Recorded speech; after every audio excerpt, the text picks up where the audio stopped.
Mga Kawikaan, Chapter 1. Ang mga kawikaan ni Salomon na anak ni David na hari sa Israel upang umalam ng karunungan at turo upang bulayin ang mga salita ng pagkaunawa upang tumanggap ng turo sa pantas na pag-uugali sa katuwiran at kahatulan at karampatan upang magbigay ng katalinuhan sa musmos, kaalaman at pagbubulay sa kabataan, upang marinig ng pantas at lumago sa ikatututo, at upang tamahin ng taong may unawa ang magagaling na payo, upang umunawa ng kawikaan at ng kahulugan ng mga salita ng pantas at ng kanilang malalabong sabi. Ang takot sa Panginoon ay pasimula ng kaalaman, ngunit ang mangmang ay humahamak sa karunungan at turo. Anak ko, dinggin mo ang turo ng iyong ama at huwag mong pabayaan ang kautusan ng iyong ina, sapagkat sila ay magiging tali ng biyaya sa iyong ulo at mga kwintas sa ligid ng iyong leeg. Anak ko, kung ikaw ay hihikayatin ng mga makasalanan, huwag mong tulutan. Kung kanilang sabihin, sumama ka sa amin, tayo'y magsibakay sa pagbububo ng dugo. Tayo'y mga kubli ng silo na walang anumang kadahilanan sa walang sala. Sila'y lamunin nating buhay na gaya ng Sheol at buo na gaya ng nagsibaba sa lungaw. Tayo'y makakasumpong ng lahat ng mahalagang pag-aari. Ating pupunuin ang ating mga bahay ng samsam.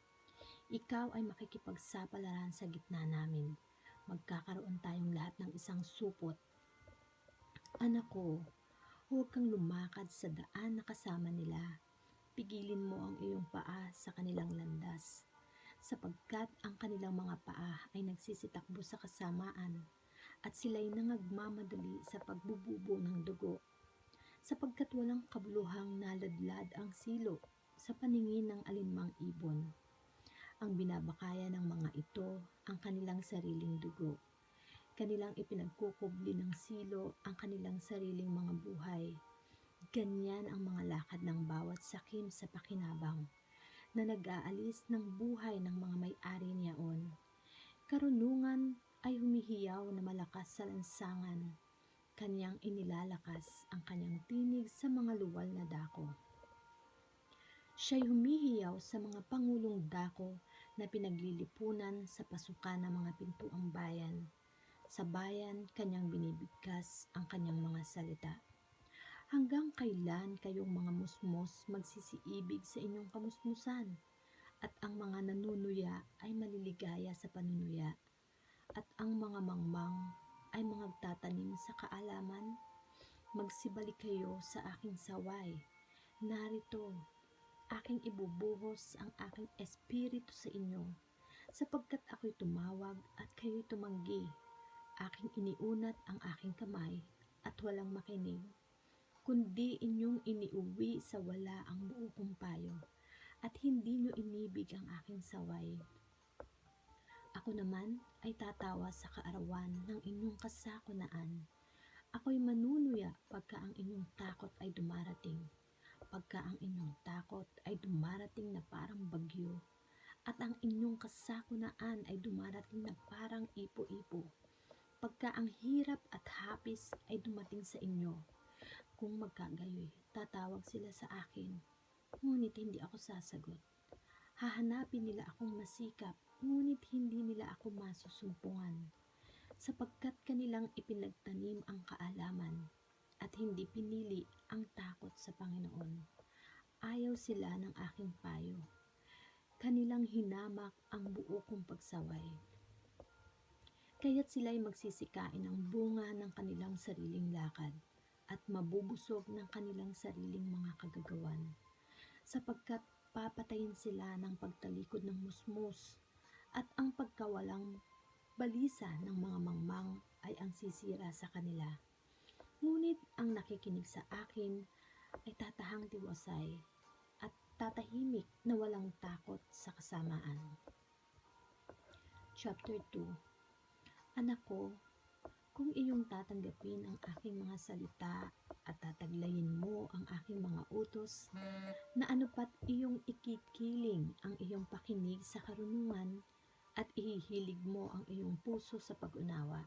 Oo, kung ikaw ay dadaing ng pagbubulay at itataas mo ang iyong tinig sa pag-unawa, kung iyong hahanapin siya na parang pilak at sasaliksikin mo siyang parang kayamanang natatago, kung magkagayoy, iyong mauunawa ang pagkatakot sa Panginoon at masusumpungan mo ang kaalaman ng Diyos. Sapagkat ang Panginoon ay nagbibigay ng karunungan, sa kanyang bibig nanggagaling ang kaalaman at kaunawaan. Kanyang pinapagtataglay ang matuwid ng magaling na karunungan. Siya'y kalasag sa nagsisilakad sa pagtatapat, upang kanyang mabantayan ang mga landas ng kahatulan at maingatan ang daan ng kanyang mga banal. Kung magkagayoy, mauunawa mo ang katuwiran at ang kahatulan at ang karampatan, oo, bawat mabuting landas, sapagkat karunungan ay papasok sa iyong puso at kaalaman ay magiging ligaya sa iyong kaluluwa. Kabaitan ay magbabantay sa iyo, pagkaunawa ay mag-iingat sa iyo, upang iligtas ka sa daan ng kasamaan, sa mga taong nagsisipagsalita ng mga masamang bagay, na nagpapabaya ng mga landas ng katuwiran upang magsilakad sa mga daan ng kadiliman, na nangangagalak na magsigawa ng kasamaan at nangaaaliw sa mga karayaan ng kasamaan, ng mga liko sa kanilang mga lakad at mga suwail sa kanilang mga landas, upang iligtas ka sa masamang babae, sa makatuwid bagay, sa di kilala na nanghahalina ng kanyang mga salita, na nagpapabaya sa kaibigan ng kanyang kabataan, at lumilimot ng tipan ng kanyang Diyos, sapagkat ang kanyang bahay ay kumikiling sa kamatayan at ang kanyang mga landas na sa patay. Walang naparoroon sa kanya na bumabalik uli, ni sa kanila mang tinatamo ang mga landas ng buhay, upang ikaw ay makalakad ng lakad ng mabubuting tao at maingatan ang mga landas ng matuwid, sapagkat ang matuwid ay tatahan sa lupain at ang sakdal ay mamamalagi roon. Ngunit ang masama ay mahihiwalay sa lupain at silang nagsisigawang may karayaan ay mga bubunot.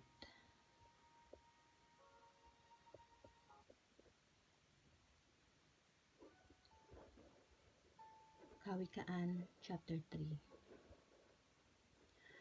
Anak ko, huwag mong kalimutan ang aking kautusan, kundi ingatan ng iyong puso ang aking mga utos, sapagkat karamihan ng mga araw at ng mga taon ng buhay at kapayapaan ay madadagdag sa iyo. Huwag kang pabayaan ng kaawaan at katotohanan. Itali mo sa palibot ng iyong leeg, ikintal mo sa iyong puso. Sa gayon makakasumpong ka ng lingap at mabuting kaunawaan sa paningin ng Diyos at ng tao. Tumiwala ka sa Panginoon ng buong puso mo at huwag kang manalig sa iyong sariling kaunawaan. Kilalanin mo siya sa lahat ng iyong mga lakad at kanyang ituturo ang iyong mga landas. Huwag kang magpakapantas sa iyong sariling mga mata. Matakot ka sa Panginoon at humiwalay ka sa kasamaan. Magiging kagalingan sa iyong pusod at utak, sa iyong mga buto. Parangalin mo ang Panginoon ng iyong tinatangkilik at ng mga unang bunga ng lahat mong ani. Sa gayoy mapupuno ang iyong mga kamalig ng sagana at ang iyong mga alilisan ay aapawan ng bagong alak.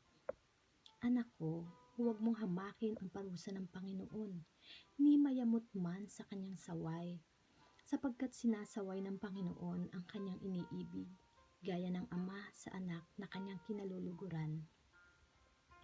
Mapalad ang tao na nakakasumpong ng karunungan at ang tao na nagtatamo ng kaunawaan, sapagkat ang kalakal niya ay maigi kaysa kalakal na pilak at ang pakinabang niyaon kaysa sa dalisay na ginto. Mahalaga nga kaysa mga rubi at wala sa mga bagay na mananasa mo sa maihahintulad sa kanya. Karamihan ng mga araw ay nasa kanang kamay niya. Sa kanyang kaliwang kamay ay mga kayamanan at karangalan. At kanyang mga daan ay mga daan ng kaligayahan at lahat niyang mga landas ay kapayapaan. Siya ay punong kahoy ng buhay sa mga nanghahawak sa kanya at mapalad ang bawat isa na nangamamalagi sa kanya. Nilikha ng Panginoon ang lupa sa pamamagitan ng karunungan. Itinatag niya ang langit sa pamamagitan ng kaunawaan. Sa kanyang kaalaman ay nabahagi ang mga kalaliman at ang mga alapaap at ay nagsipatak ng hamog. Anak ko, huwag silang mga hiwalay sa iyong mga mata. Ingatan mo ang magaling na karunungan at ang kabaitan. Sa gayoy magiging buhay sila sa iyong kaluluwa at biyaya sa iyong leeg. Kung magkagayoy, lalakad ka ng iyong lakad na tiwasay at ang iyong paa ay hindi matitisod. Pagka ikaw ay nahihiga, hindi ka matatakot. Oo, ikaw ay mahihiga at ang iyong tulog ay magiging mahimbing. Huwag kang matakot ng biglang pagkatakot, ni sa pagkabuwalma ng masama pagka dumarating, sapagkat ang Panginoon ay magiging iyong pagtitiwala at iingatan ang iyong paa sa pagkahuli. Huwag mong ikait ang mabuti sa kinauukulan pagka nasa kapangyarihan ng iyong kamay na ito'y gawin. Huwag mong sabihin sa iyong kapwa, yumaon ka at bumalik uli, at bukas ay magbibigay ako pagka ikaw ay mayroon. Huwag kang kumatha ng kasamaan laban sa iyong kapwa, na palibhasa tumatahang tiwasay sa siping mo. Huwag kang makipag-usapin sa kanino man ng walang kadahilanan, kung hindi siya gumawa ng kasamaan sa iyo. Huwag kang managhili sa taong marahas, at huwag kang pumili ng anuman sa kanyang mga lakad, sapagkat ang suwail ay kasuklam-suklam sa Panginoon, ngunit ang kanyang payo ay kasama ng matuwid. Ang sumpa ng Panginoon ay nasa bahay ng masama, ngunit pinagpapala niya ang tahanan ng matuwid. Tunay na kanyang dinuduwahagi ang mga mangduduwahagi, ngunit binibigyan niya ng biyaya ang mababa. Ang pantas ay magmamana ng kaluwalhatian, ngunit kahihiyan ay magiging ganti sa mga mangmang. Mga Kawikaan, Chapter 4. Tingin niyo, mga anak ko, ang turo ng Ama, at makinig kayo upang matuto ng kaunawaan, sapagkat bibigyan ko kayo ng mabuting aral. Huwag niyong bayaan ang aking kautusan, sapagkat ako'y anak sa aking ama, malumanay at bugtong sa paningin ng aking ina. At tinuruan niya ako at nagsabi sa akin, pigilan ng iyong puso ang aking mga salita. Ingatan mo ang aking mga utos at mabuhay ka. Magtamo ka ng karunungan, magtamo ka ng kaunawaan. Huwag mong kalimutan, ni humiwalay man sa mga salita ng aking bibig. Huwag mo siyang pabayaan at iingatan ka niya. Ibigin mo siya at iingatan ka niya. Karunungan ay pinakapangulong bagay. Kaya't kunin mo ang karunungan. Oo, sa lahat mong kukunin ay kunin mo ang unawa. Iyong ibunyi siya at kanyang itataas ka. Kanyang dadalhin ka sa karangalan pagka iyong niyakap siya. Siya'y magbibigay sa iyong ulo ng pugong na biyaya. Isang putong ng kagandahan ay kanyang ibibigay sa iyo. Tingin mo, o anak ko, at iyong tanggapin ang aking mga sinasabi, at ang mga taon ng iyong buhay ay magiging marami. Aking itinuro ka sa daan ng karunungan, aking pinatnubayan ka sa landas ng katwiran. Pagka ikaw ay umayaon, hindi magigipit ang iyong mga hakbang. At kung ikaw ay tumatakbo, hindi ka matitisod. Hawakan mong mahigpit ang turo, huwag mong bitawan. Iyong ingatan, sapagkat siya'y iyong buhay. Huwag kang pumasok sa landas ng masama, at huwag kang lumakad ng lakad ng mga masasamang tao. ilagan mo, huwag mong daanan, likuan mo at magpatuloy ka. Sapagkat hindi sila nangatutulog, malibang sila'y nakagawa ng kasamaan, at ang kanilang tulog ay napapawi, malibang sila'y makapagpabuwal. Sapagkat sila'y nagsisikain ng tinapay ng kasamaan, at nagsisiinom ng alak ng karahasan.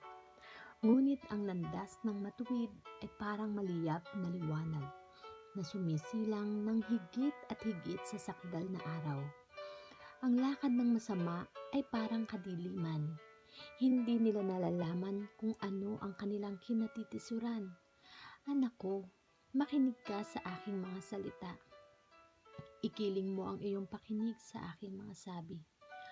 Huwag mga hiwalay sa iyong mga mata. Ingatan mo sa kaibuturan ng iyong puso, sapagkat buhay sa nakakasumpong at kagalingan sa buo nilang katawan.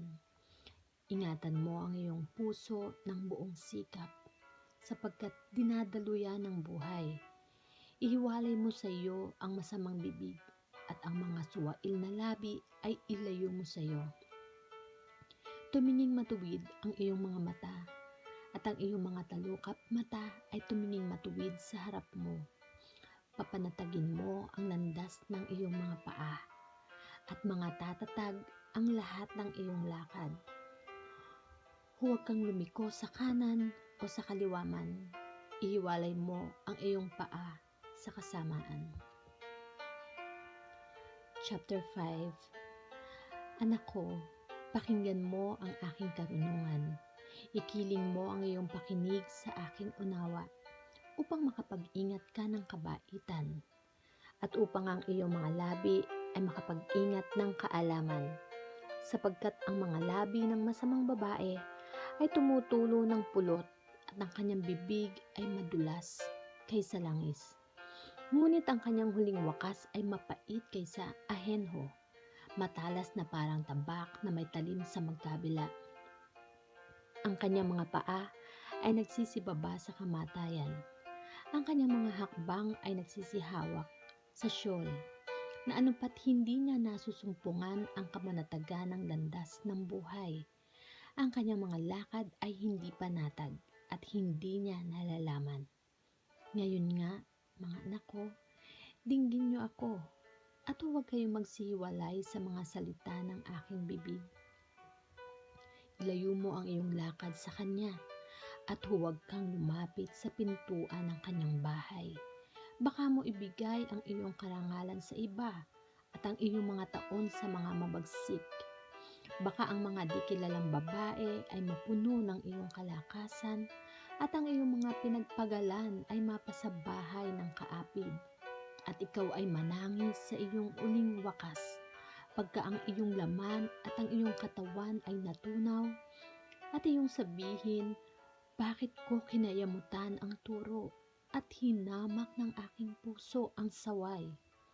Ni hindi ko man sinunod ang tinig ng aking mga tagapagturo, o ikiling ko man ang aking pakinig sa kanila na mga nagturo sa akin. Ako'y malapit sa lahat ng kasamaan sa gitna ng kapisanan at ng kapulungan. Uminom ka ng tubig sa iyong sariling tipunan ng tubig, at sa nagsisiagos na tubig sa iyong sariling balon. Mananabog ba ang iyong mga bukal sa kaluwangan, at mga agos ng tubig sa mga lansangan?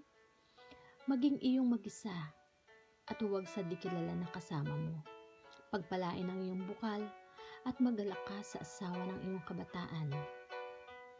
Gaya ng maibigang usa at ng masayang usang babae, bigyan kang katiwasayan ng kanyang dibdib sa buong panahon, at laging malugod ka sa kanyang pag-ibig.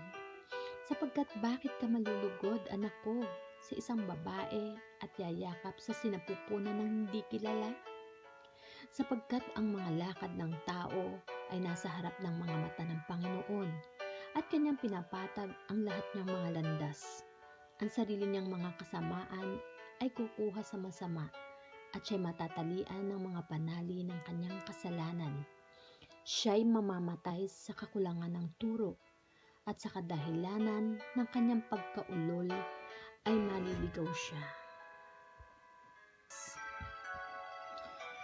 Anak ko, kung ikaw ay naging mananagot sa iyong kapwa, kung iyong ikinamay ang iyong kamay sa di kilala, ikaw ay nasilo ng mga salita ng iyong bibig. Ikaw ay nahuli ng mga salita ng iyong bibig. Gawin mo ito ngayon, anak ko, at lumigtas ka. Yamang ikaw ay nahulog sa kamay ng iyong kapwa. Yumaon ka, magpakababa ka, at mga yupapa ka sa iyong kapwa. Huwag mong bigyan ng tulog ang iyong mga mata o magpaidlip man sa iyong mga talukap mata. Lumigtas ka na parang usa sa kamay ng mangangaso at parang ibon sa kamay ng mamimitag. Pumaroon ka sa langgam, ikaw na tamad, masdan mo ang kanyang mga lakad at magpakapantas ka. Nabagaman walang pangulo, tagapamahala o pinuno, naghahanda ng kanyang pagkain sa taginit at pinipisan ang kanyang pagkain sa pag-aani. Hanggang kailan matutulog ka o tamad? Kailan ka babangon sa iyong pagkakatulog? Kaunti pang pagkakatulog, kaunti pang pagkaidlip, kaunti pang paghahalok-hip-hip ng mga kamay upang matulog. Sa gayoy ang iyong karalitaan ay darating na parang magnanakaw, at ang iyong kasalatan na parang lalaking may sandata, taong walang kabuluhan, taong masama, ay siya na lumalakad na may masamang bibig, na kumikindat ng kanyang mga mata, na nagsasalita ng kanyang mga paa, na nagsasalita ng kanyang mga daliri. Pagdaraya ay nasa kanyang puso. Siya'y laging kumakatha ng kasamaan. Siya'y naghahasik ng pagtatalo. Kaya't darating na bigla ang kanyang kasakunaan. Sa kabiglaanan ay mababasag siya at walang kagamutan. May 6 na bagay na ipinagtatanim ng Panginoon. Oo, 7 na mga kasuklam-suklam sa kanya, mga palalong mata, sinungaling na dila, at mga kamay na nagbububo ng walang salang dugo. Puso na kumakatha ng mga masamang akala, mga paa na matulin sa pagtakbo sa kasamaan, sinungaling na saksi na nagsasalita ng kabulaanan, at ang naghahasik ng pagtatalo sa gitna ng magkakapatid. Anak ko, ingatan mo ang utos ng iyong ama at huwag mong kalimutan ang kautusan ng iyong ina. Ikintal mong lagi sa iyong puso, itali mo sa iyong leeg. Pagka ikaw ay lumakad, papatnubay sa iyo. Pagka ikaw ay natutulog, babantay sa iyo. At pagka ikaw ay gumigising, makikipag-usap sa iyo. Sapagkat ang utos ay tanglaw at ang kautusan ay liwanag, at ang mga saway na turo ay daan ng buhay, upang ingatan ka sa masamang babae, sa tabil ng dila ng hindi kilala. Huwag mong pitahin ang kanyang kagandahan sa iyong puso, at huwag ka manghulihin niya ng kanyang mga talukap mata, sapagkat dahil sa isang masamang babae ay walang naiiwan sa lalaki, kundi isang putol na tinapay, at hinuhuli ng mga ngalunya ang mahalagang buhay. Makakukuha ba ng apoy ang tao sa kanyang sinapupunan at hindi masusunog ang kanyang mga suot? O makakalakad ba ang sinuman sa mga mainit na baga at ang kanyang mga paa ay hindi mapapaso? Gayon ang sumisiping sa asawa ng kanyang kapwa. Sinumang humipo ay hindi maaaring hindi parusahan. Hindi hinahamak ng mga tao ang magnanakaw kung siya'y nagnanakaw, upang busugin siya pagka siya'y gutom. Ngunit kung siya'y masumpungan, isasauli niyang makapito. Kanyang ibibigay ang lahat na laman ng kanyang bahay. Siyang nagkakamit ng pangangalo niya sa isang babae ay walang bait. Ang gumagawa niyaon ay nagpapahamak sa kanyang sariling kaluluwa. Mga sugat at kasiraang puri ang tatamuhin niya, at ang kanyang kapintasan ay hindi mapapawi, sapagkat ang paninibugho ay pag-iinit ng tao, at hindi siya magpapatawad sa kaarawan ng paghihiganti. Hindi niya pakukundanganan ang anumang tubos, ni magpapahinga man siyang tuwa, bagaman ikaw ay magbigay ng maraming suhol. Chapter 7. Anak ko, ingatan mo ang aking mga salita at impukin mo sa iyo ang aking mga utos. Ingatan mo ang aking mga utos at mabuhay ka, at ang aking kautusan na parang itim ng iyong mata. Itali mo sa iyong mga daliri, ikintal mo sa iyong puso. Sabihin mo sa karunungan, ikaw ay aking kapatid na babae, at tawagin mong iyong kamag-anak na babae ang unawa, upang kanilang maingatan ka sa babaeng masama, sa babaeng di kilala na nagtatabil ng kanyang mga salita. Sapagkat sa dungawan ng aking bahay, tumitingin ako sa aking sulihiya, at ako'y tumingin sa mga musmos. Ako'y nagmasid sa mga may kabataan, sa may kabataang walang bait, na dumaraan sa lansangan na malapit sa kanyang sulok, at siya yumaon sa daan na patungo sa kanyang bahay, sa pagtatakip silim, sa kinagabihan ng araw, sa kalahatian ng gabi at sa kadiliman. At narito, doon nasa lubong niya ang isang babae na nakagayak ng tila isang patutot at tuso sa puso. Siya'y madaldal at matigas ang ulo. Ang kanyang mga paa ay hindi nagsisitahan sa kanyang bahay. Ngayon nasa mga lansangan siya, mamaya'y nasa mga luwal na dako siya, at nag-aabang sa bawat sulok. Sa gayoy hinahawakan niya siya at hinahagkan siya, at may mukhang walang hiya na nagsasabi siya sa kanya, mga hain na mga handog tungkol sa kapayapaan ay sa akin. Sa araw na ito ay tinupad ko ang aking mga panata, kaya't lumabas ako upang salubungin ka. Hinanap kong masikap ang iyong mukha at nasumpungan kita. Aking inilatag ang aking higaan na may mga koltsong may borda na yari sa guhit-guhit na kayong lana sa Ehipto. At aking pinabanguhan ang aking higaan ng mira, mga oleyo at sinamomo. Parito ka, tayo'y magpakasiya sa pagsisintahan hanggang sa kainamagahan. Magpakasaya tayo sa mga pagsisintahan, sapagkat ang lalaki ay wala sa bahay, siya'y naglakbay sa malayo. Siya'y nagdala ng supot ng salapi, siya'y uuwi sa bahay sa kabilugan ng buwan. Kanyang pinasusuko siya ng karamihan ng kanyang mga matamis na salita. Hinihila niya siya ng katabilan ng kanyang mga labi.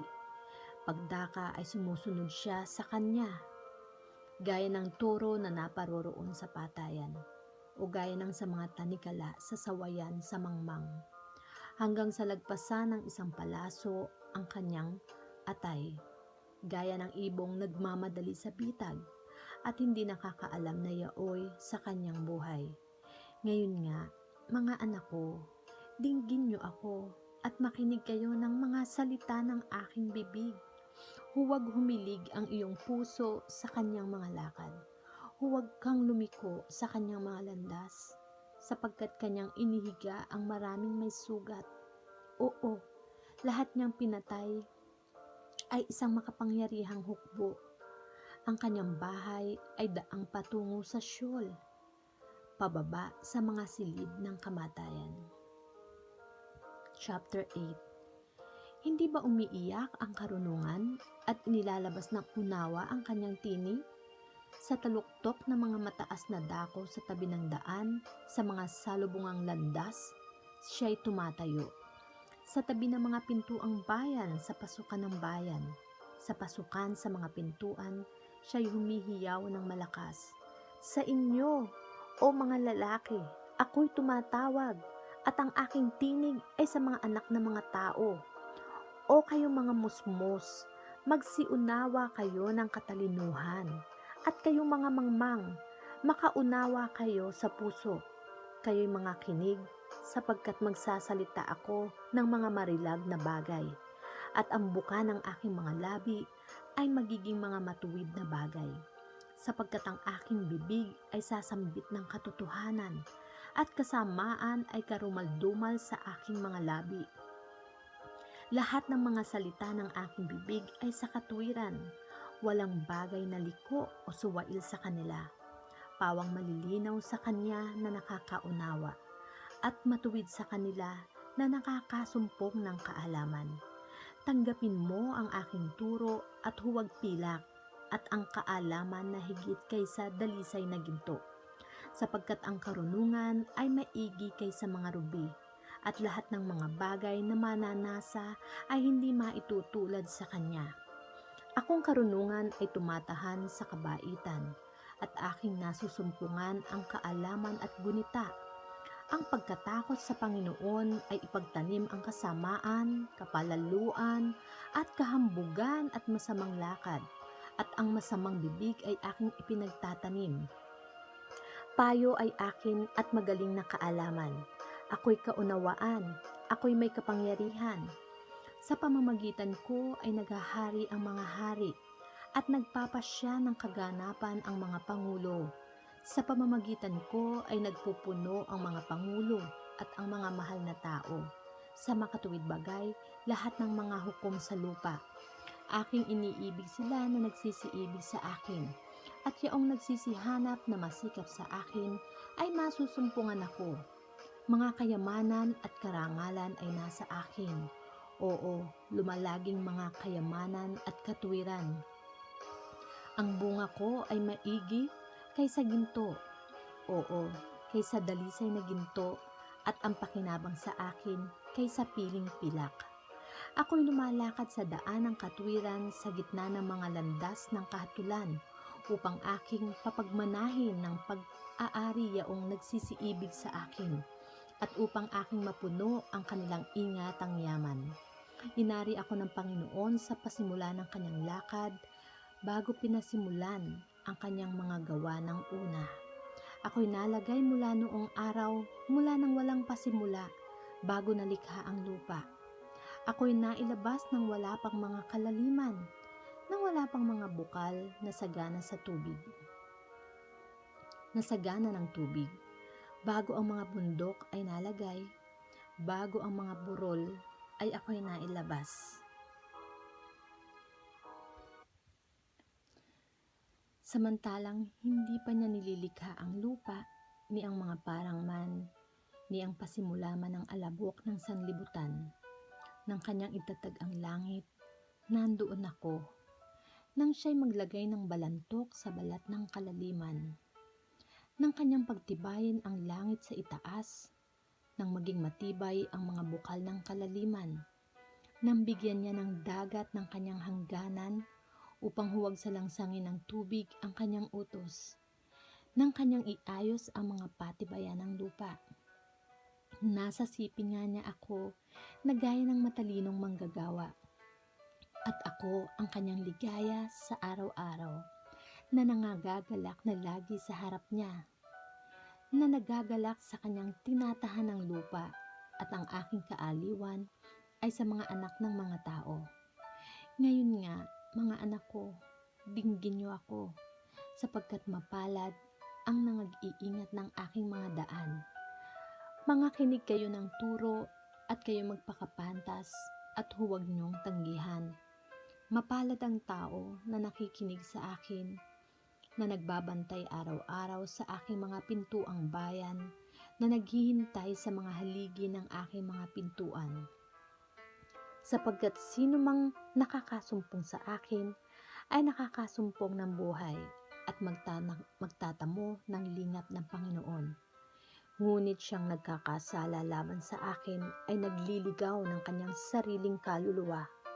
Silang lahat na nangagtatanim sa akin ay nagsisiibig ng kamatayan.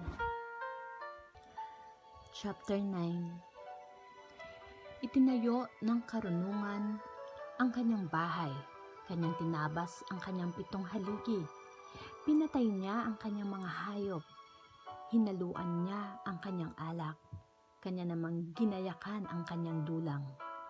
Kaniya namang sinugo ang kanyang mga alilang babae. Siya'y sumisigaw sa mga pinakapantas na dako sa bayan. Kung sino may musmos, pumasok dito. Tungkol sa kanya na mapurol sa pag-unawa, sinasabi niya sa kanya, "Kayo'y magsiparito, magsikain kayo ng aking tinapay, at magsiinom kayo ng alak ng aking hinaluan. Iwan niyo, niyong mga musmos at kayo'y mabuhay, at kayo'y magsilakad sa daan ng kaunawaan." Siyang sumasaway sa manglilibak ay nagtataglay ng kahihiyan sa kanyang sarili, at siyang sumasaway sa masama ay nagtataglay ng pula sa kanyang sarili. Huwag mong sawayin ang manglilibak, baka ipagtanim ka niya. Sawayin mo ang pantas at kanyang iibigin ka. Turuan mo ang pantas at siya'y magiging lalong pantas pa. Iyong turuan ang matuwid at siya'y lalago sa pagkatuto. Ang pagkatakot sa Panginoon ay pasimula ng karunungan, at ang pagkakilala sa banal ay kaunawaan. Sapagkat sa pamamagitan ko ay dadami ang iyong mga kaarawan, at ang mga taon ng iyong buhay ay magsisidami. Kung ikaw ay pantas sa ganang iyong sarili. At kung ikaw ay manglilibak, ikaw na mag-isa ang magpapasan. Ang hangal na babae ay madaldal, siya'y musmos at walang nalalaman, at siya'y nauupo sa pintuan ng kanyang bahay sa isang upuan sa mga mataas na dako sa bayan, upang tawagin ang nangagdadaan na nagsisiyaong matuwid ng kanilang mga lakad. Sino mang musmos ay pumasok dito, at tungkol sa kanya na mapurol sa pag-unawa, sinasabi niya sa kanya, ang mga nakaw na tubig ay matamis, at ang tinapay na kinakain sa lihim ay masarap, ngunit hindi niya nalalaman na ang patay ay nandoon, na ang mga panauhin niya ay nangasa mga kalaliman ng Sheol. Chapter 10. Mga kawikaan ni Salomon. Ang pantas na anak ay nakapagpapasaya sa ama, ngunit ang mangmang na anak ay pasa ng kanyang ina.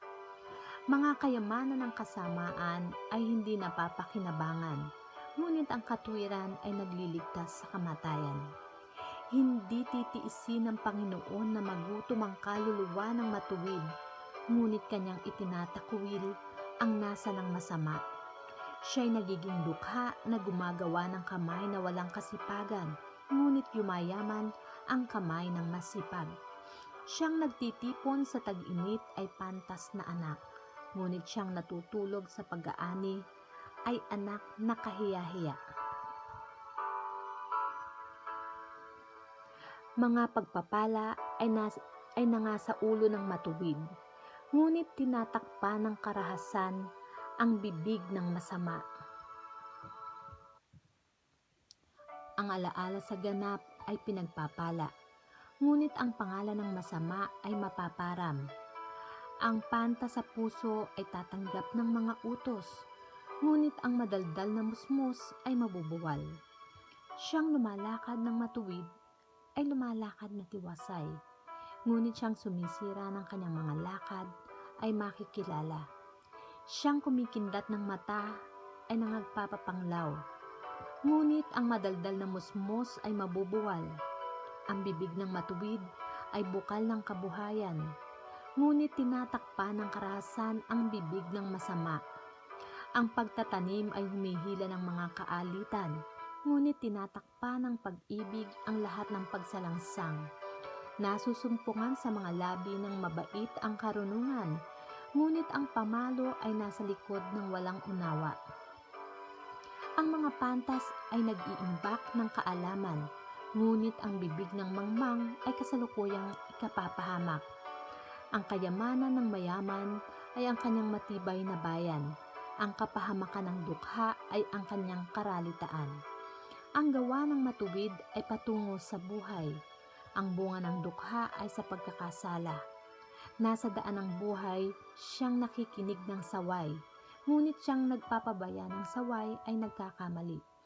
Siyang nagkukubli ng mga pagtatanim ay sa mga mangdarayang labi, at siyang nagpaparatang ay mangmang. Sa karamihan ng mga salita ay hindi nagkukulang ng pagsalangsang, ngunit siyang nagpipigil ng kanyang mga labi ay gumagawang may kapantasan. Ang dila ng matuwid ay parang piling pilak. Ang puso ng masama ay kaunti ang halaga. Ang mga labi ng matuwid ay nagpapakain ng marami, ngunit ang mangmang ay namamatay sa kakulangan ng pag-unawa. Ang pagpapala ng Panginoon ay nagpapayaman at hindi niya idinadagdag ang kapanglawan. Isang paglilibang sa mangmang ang paggawa ng kasamaan at gayon ang karunungan sa taong nag-uunawa. Ang takot ng masama ay darating sa kanya at ang nasa ng matuwid ay ipagkakaloob. Pagka ang ipo-ipo ay dumadaan ay nawawala ang masama, ngunit ang matuwid ay walang hanggang patibayan. Kung paano ang suka sa mga ngipin at kung paano ang usok sa mata, gayon ang tamad sa mga nagsusugo sa kanya. Ang pagkatakot sa Panginoon ay nagpapalaon ng mga kaarawan, ngunit ang mga taon ng masama ay mangangaunti. Ang pag-asa ng matuwid ay magiging kasayahan, ngunit ang pag-asa ng masama ay mawawala. Ang daan ng Panginoon ay katibayan sa matuwid, ngunit kapahamakan sa mga manggagawa ng kasamaan. Ang matuwid ay hindi makikilos kailanman, ngunit ang masama ay hindi tatahan sa lupain. Ang bibig ng matuwid ay nagbibigay ng karunungan, ngunit ang magdarayang dila ay ihihiwalay. Nalalaman ng mga labi ng matuwid ang nakalulugod, ngunit ang bibig ng masama ay nagsasalita ng karayaan.